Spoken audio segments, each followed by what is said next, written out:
Cups and the challenge feed and Bossy and Charlie meet me and ye dar. I'll learn ye the art of war if you meet me in the morning. Charlie looked the letter upon, he drew his sword it scabbard from. Follow me, my merry men, and we'll meet Johnny Cope in the morning. Once upon a time, in a hilly corner of Scotland, among the barley fields and salmon streams, there lived two small children. Billy was clever and intrepid, and wrote swashbuckling adventure stories in the margins of his math notebook. His sister Rachel was younger, but no less daring. She was a master of tree climbing and stargazing and poetry. One afternoon in early autumn, the children took advantage of a rare day of sunshine by riding their bicycles out of the village. They rode deep into the forest. The path turned sharply to the right, after crossing a little rushing stream, and ducked through an arch set into a crumbling wall. Beyond the wall was a small clearing, and in the middle of the clearing was a tall stone tower house. Their track led to the tower's front steps. Rachel said, "I've never seen this castle before." Billy considered his gold watch and asked, "Shall we see if anyone is at home?" Rachel said, "Of course we should." They leaned their bicycles against the steps and climbed to the front door. Rachel knocked loudly while Billy inspected the ship carved into the crest above the door. "Ads! Ads! Ads!" creaked a high-pitched voice inside the house. "Ads! Ads! Ads!" The heavy oak door swung open, and the children entered.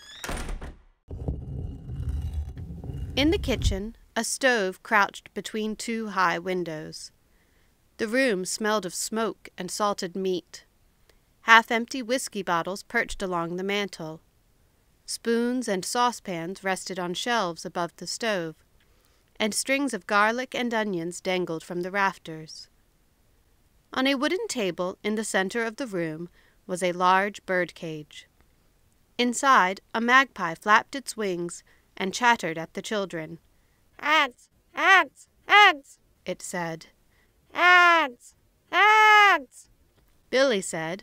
"There's a bowl of apples on the table." Rachel said.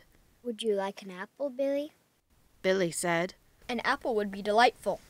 "Ads! Ads!" the magpie said. The children each picked a bright red apple from the bowl and retreated from the kitchen. They walked across the dark passage, munching their apples loudly. The great hall had a high ceiling with a tall window divided into leaded panes. Banners floated from the rafters, and a map hung on the wall above a gleaming suit of armor. Rachel pointed to a pair of portraits flanking the tall window. "Look," she said. "Donald McAllister." "The pirate," said Billy. It was only the English that called him a pirate, because he fought for Prince Charlie against George II. said Rachel. Billy said. "He still has a head." Rachel said. "Of course he still has a head." Billy said. "It's before they caught him." A boatswain's whistle shrilled from the model frigate in the center of the room as its sails unfurled for duty. "Do you think this castle is haunted?" Rachel asked warily.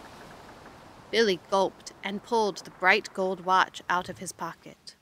At that moment, another magpie flew into the hall and swooped at the children. It snatched Billy's watch and flew to the top of the window. "Ads! Ads! Ads!" it cackled triumphantly. "Your watch," said Rachel. "That pirate," said Billy. "Look, there's a balcony," said Rachel. They ran out of the room and up the stairs in the passage. As the children emerged onto the second-floor balcony, the magpie hopped along a roof beam, the watch hanging from its beak. "Come here, bird," said Billy. "Ads! Ads!" creaked the bird with its mouth full. The flag swayed about in an eerie draught as a peal of thunder sounded across the hills and streams outside. The thunder startled the bird. It flapped into the air with Billy's watch and flew up into a hidden hole in the ceiling.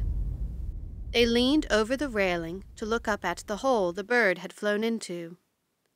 Rachel asked, How do we get up there? Billy said. There must be stairs. But back on the landing, they discovered the door to the upper stories was locked from the inside.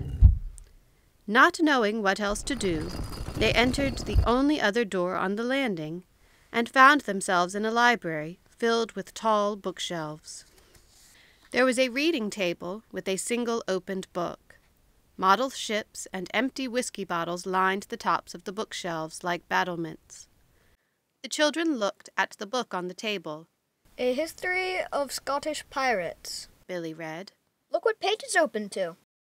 Donald McAllister, known as the Magpie. Rachel read.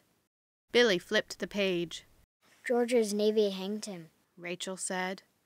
And then they cut his head off. Billy said. But the head was lost and never found.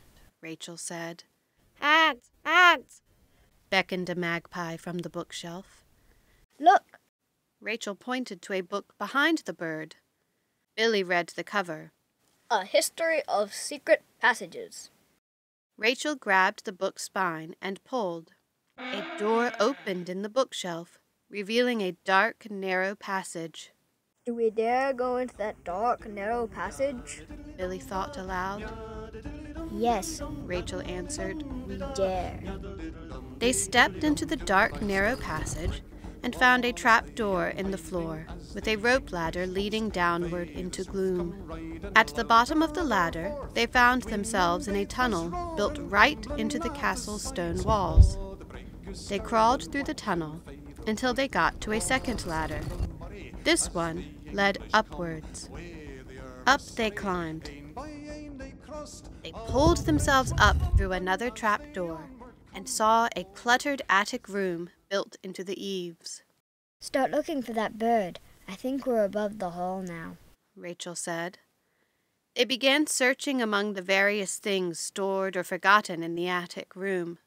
More old oak barrels, a grandfather clock, a massive anchor, and a carved ship's figurehead. Billy examined a wooden dollhouse, painted to look like stone. It's the castle, He said. Look, there's the kitchen, and the stairs, and the hall, and the library, and we're in this room above the hall. And look, Said Rachel. there's your watch. I'll bet your watch is in the next room. That's kind of spooky. Billy looked at the open door. From across the hall came a soft squabbling. Lightning flashed outside the window. But what kind of room is it? It looks like a crypt. He pointed. And that looks like a tomb. Rachel shrugged. Do we dare go into the spooky old room? Do we dare peek into that creepy old tomb? As you wished, Billy said, and walked out of the room to get his watch. The flapping ruckus next door grew louder. The room they walked into was stark. An intricate stone staircase spiraled upward in the far corner. In the center of the chamber was a squat stone coffin. The figure carved into the tomb was missing a head. A single magpie perched on the folded hands of Donald McAllister. Billy's watch dangled from its mouth. Ach, it's true, Said Rachel, looking at the stone figure. No head. no head. Said Billy. Hands, hands, hands!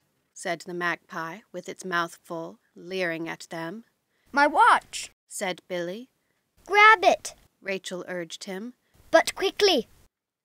As he approached, the rustling commotion got louder. The lid of the tomb began to tremble. A violent squawking came from inside. Hands, hands, Called the magpie.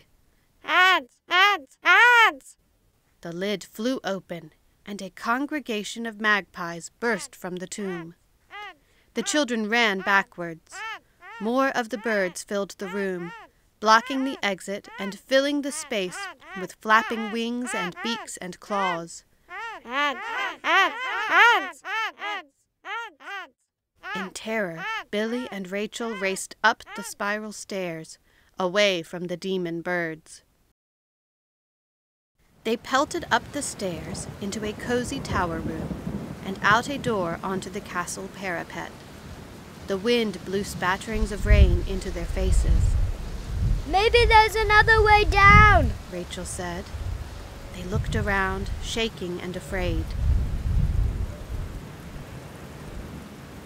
Behind them, they discovered a door set into the crow-stepped gable of a large guard room. They pushed the door ajar and crept through.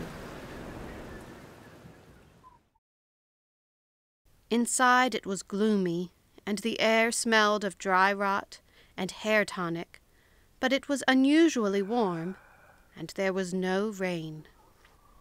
As they sat, though, first Billy and then Rachel heard a noise like ragged breathing, and each was suddenly and nervously aware of the vast empty room behind them. The children felt the ghost's eyes on their backs before they turned and met them with their own. Tell me, children, what do you reckon to be the price of apples in my house? Please, Papa, please, Mr. McAllister. Rachel stammered. Apples? Aye? What do you reckon? The price of apples. Taken with leave, neither ask nor given, by uninvited guests. The children heard the magpies below them solemnly croaking. Hands, hands, hands. They held hands and swallowed and faced the ghost and said together, Trick or treat? The ghost head inclined forward a bit. His eyes twinkled just ever so much. Come again? I can hear you properly. Trick or treat! The ghost began to laugh.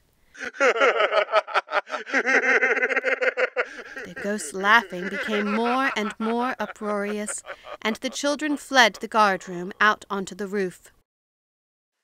Children! The ghost called through the door. Don't forget your treats!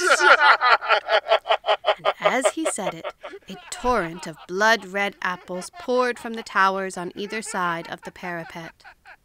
Across the roof, through the cozy tower room, and down the stairs they ran. When they reached the crypt, the birds were gone. Without slowing down, Billy grabbed his watch from the top of the coffin. He and Rachel ran down the stairs, through the door that had been locked, all the way to the first floor, out into the night air, where Orion was just rising in the southeast. Och, that was scary. Billy panted as they climbed onto their bicycles. But I got my watch back after all. Rachel looked at her brother and put a hand on her hip. See, I told you he wasn't a pirate.